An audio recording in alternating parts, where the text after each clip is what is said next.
Hi guys, so this video here is taken from a full course on building a track from scratch in Logic. You'll be able to watch all of the Logic related videos for the course on YouTube. There will be a link to the playlist below for you. But in this course, we're basically building this whole track from scratch.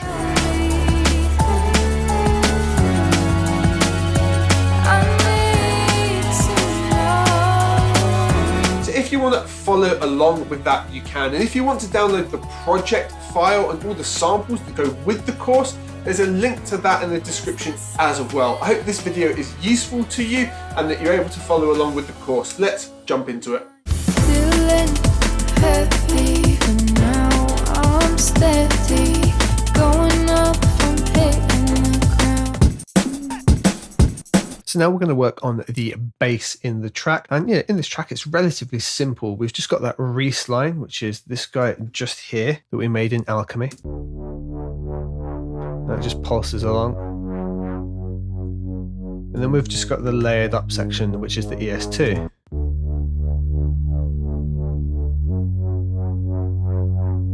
Just to thicken it up. We haven't got huge changes in that. It just fills up the space and kind of moves the track along, gives it something to sit on. So we're going to do the same process, but we're going to start with the bus. And on the bus already, we've got Fett doing a little bit of control, haven't we?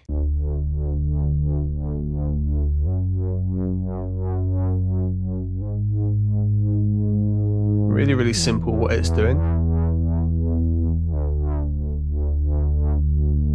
And we can probably leave that in there doing its job. We know it's controlling the bass as we liked already. Something I do want to have a look at though is maybe changing the sound a little bit and livening it up. And I'm going to do that from the bus. I'm just going to start with an EQ very simply. And I just want to have a listen to any areas we might want to bring up. I think the bass could do with a little bit more sort of brightness to poke through in the mix. Like in Context, here we are.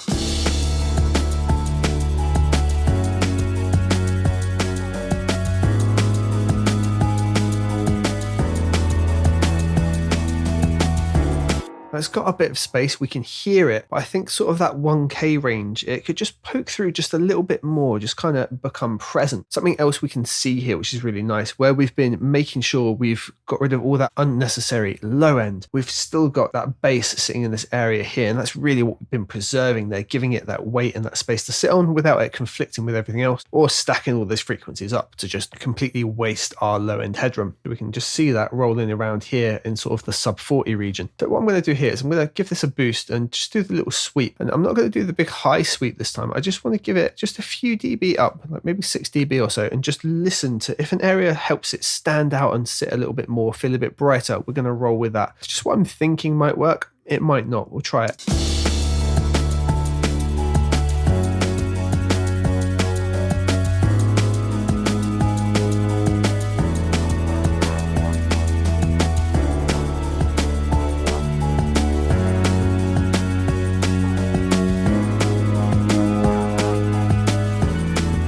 So for me, right around 800, sort of here, it's just a really nice bit that stands out in the mix. So let's just do this soloed.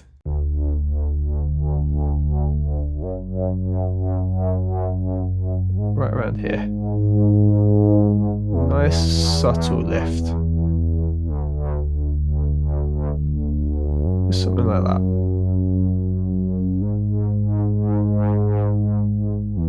Just helps it feel a little bit more balanced.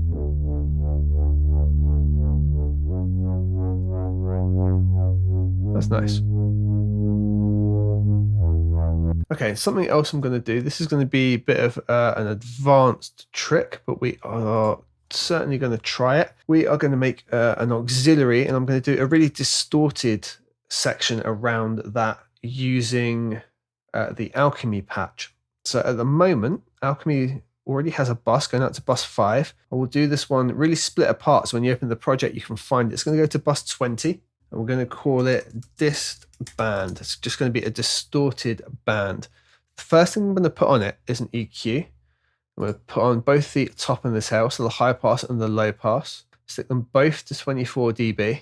I'm going to bring them around 500 and around 2K-ish. I'm then going to send the alchemy reset to it in full and solo it. So we're going to have this.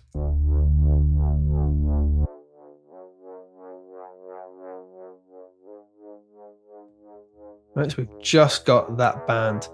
Now I'm going to put something ahead of it.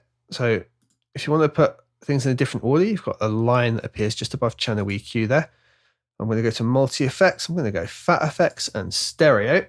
And I'm going to distort this, just using mainly this distortion section here. We'll do something like dirt. And what I want to do is give loads of extra harmonics in this area. When we put the bass back with it, we've now got that extra bit. Now we can control it from the resection here. I can decide how I want to balance it.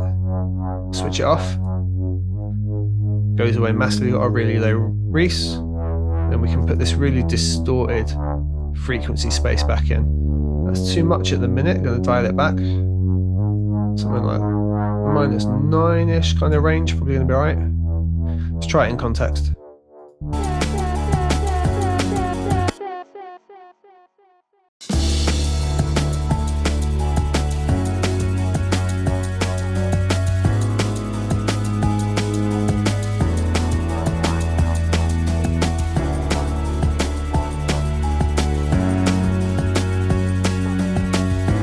Give it some varied drive as well.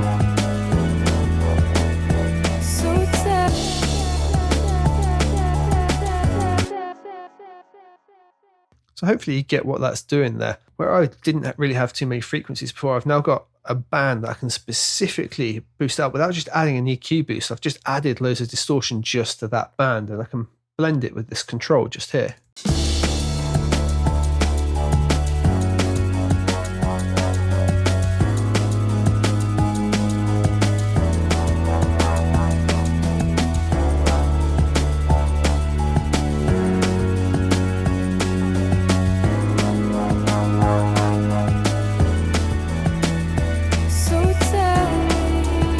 All I'm really doing now is just controlling it. So at those extremes, it doesn't get too much.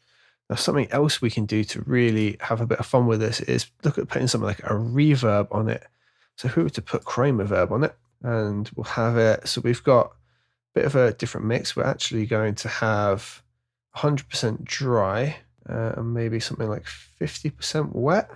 And let's have rooms. Let's go dense studio room. Now it's really got its own space.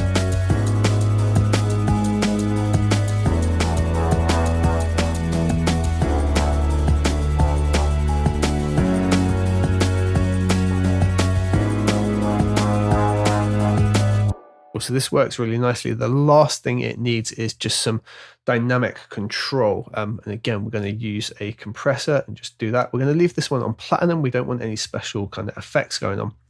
But when it really opens up, this is still distorting too much, but it's nice for the other notes.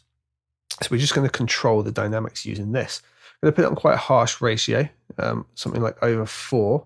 The attack to be relatively slow to catch it. So it can be something like 60 milliseconds. And then the release probably sort of in the 120 range.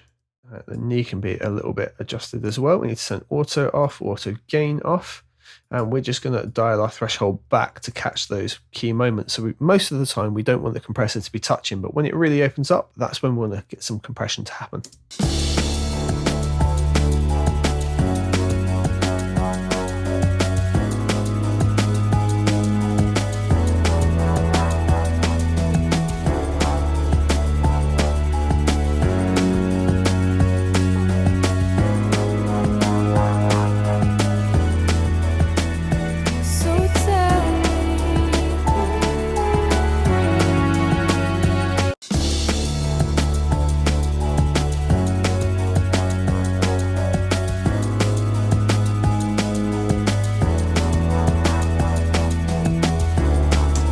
Beautiful. So you can see there the lower tones that are going on, the compressor doesn't trigger, but when it does open up, the compressor kicks in, does it nice and smoothly. It doesn't just whip the volume away, so it lets a little bit get through and then catches it. But we're not adding any gain, we're just taking away here, and that just helps it keep a nicer balance. I mean, the effect that we've made is going to be quite mad if we solo it out.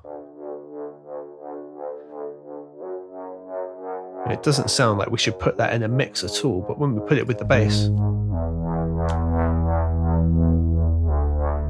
just going to help that bass stand out.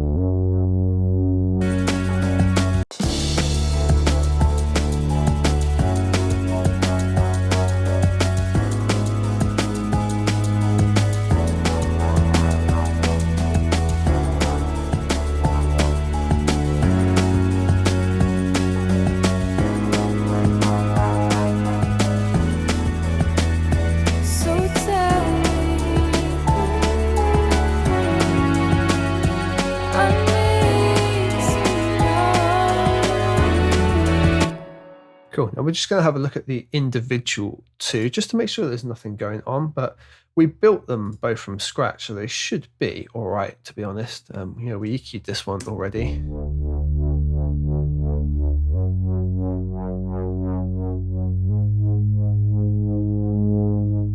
We know this is okay. And the ES2's just got a gain plugin on. Now let's just pop an EQ in there. Yeah, we'll just put a low cut on just to make sure we don't get anything we don't need. We can just put it at 40 Hertz.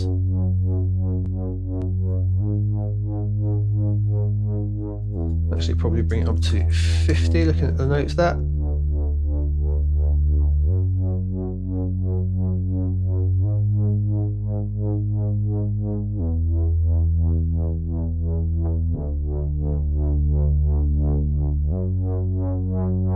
And yeah, they're just all working together. They're being compressed at the bus side. We've done that dist band effect with them.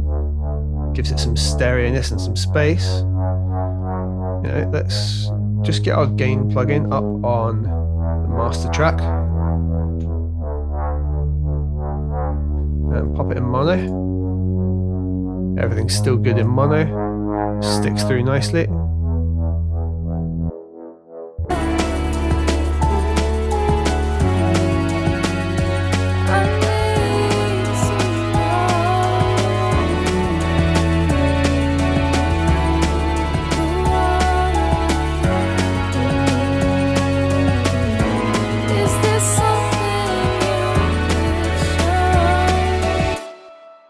And yeah, I think that's pretty much all we need to do there. We've just given it a bit of control. The space that maybe needed a little bit more, I've shown you that effect where we can just make a really narrow band, distort it, control it, use chroma reverb to give it a bit of space. It will work really well.